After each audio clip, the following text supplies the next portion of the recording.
Some might call this all election interference. Think about it. Mr. Bragg is charging President Trump with conspiracy to impact the 2016 election. Ms. Willis and Mr. Smith are charging President Trump with a conspiracy to interfere with the 2020 election.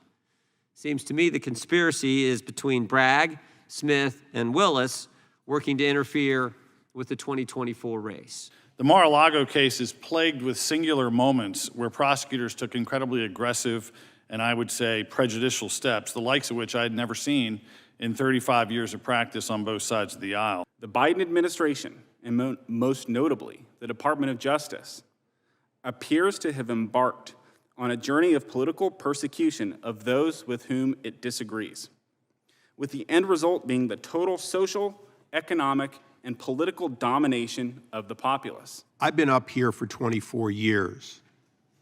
I was a soldier when Nixon was president. I am appalled that what began with Watergate as a legitimate scandal of the wrongdoing has now become an organized weaponization by this president and his Department of Justice. With that, I yield back, Mr. Chairman. This was a specific and obvious tactic of Donald Trump to be able to make a political defense that will never be allowed in a court of law, as Mr. Trusty and Mr. Costello know full well. And all because he wanted to co-opt this notion of election interference because he's a candidate. But let me tell you what is really election interference.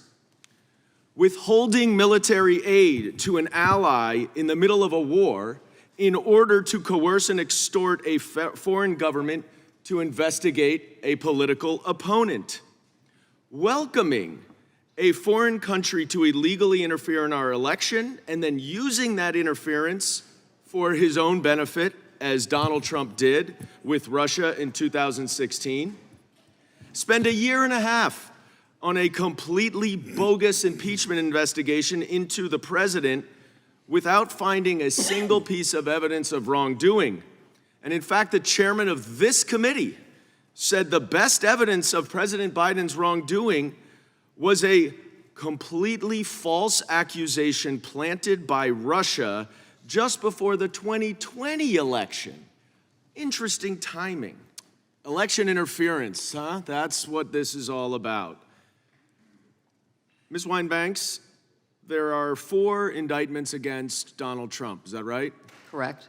And all 4 of those investigations started long before he announced his candidacy for president, isn't that right? That is correct. And in fact, he announced his candidacy for president 2 years before the election, just so he could bring in 3 witnesses and the entire Republican Party to say, election interference, election interference.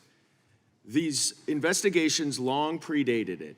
As usual, my Republican colleagues on the other side of the aisle are accusing the Democrats of doing all of their misconduct that they engage in over and over and over in an effort to normalize it, in an effort to deflect attention from their own wrongdoing. It is right in authoritarian 101 playbook. But let's talk about this 2-tiered system of justice. Let's talk about lawfare. Mr. Costello, your entire opening statement, as I heard it, was simply to discredit Michael Cohen. Sir, I think you're in the wrong place. Michael Cohen is currently on the witness stand at a trial in Manhattan.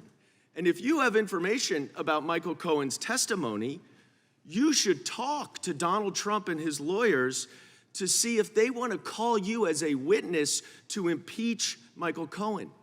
But you know that coming down here, outside of that courtroom, while that witness is on the stand to try to impeach his credibility and his testimony, is jury tampering.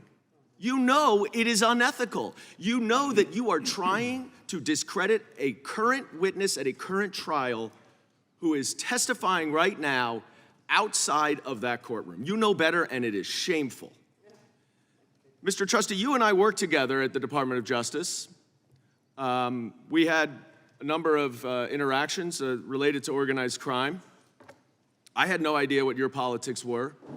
I imagine you had no idea what my politics were, because it doesn't matter. And it's very interesting to hear you now nitpick about the Speedy Trial Act and about what you claim to be unprecedented conduct in Mar-a-Lago. But I'm confident that you never came across anyone who refused a request to voluntarily return classified materials, who refused to comply with a subpoena for those classified materials, who was found to intentionally conceal and hide and obstruct justice by concealing those classified documents. You've never come across, that is unprecedented, I am certain, because that is a clear predicate for a search warrant. When someone obstructs justice, refuses to comply with the subpoena, and Mr. Issa can make up all of the facts that he wants about declaring it to be classified because he thought it or whatever it is, that will be decided in court. All of these cases will be decided in court by a jury based on the facts, evidence, and the law. And all the Republican majority is trying to do here today is lawfare, is interfere in ongoing criminal investigations that our system is perfectly well equipped to handle. And I yield back.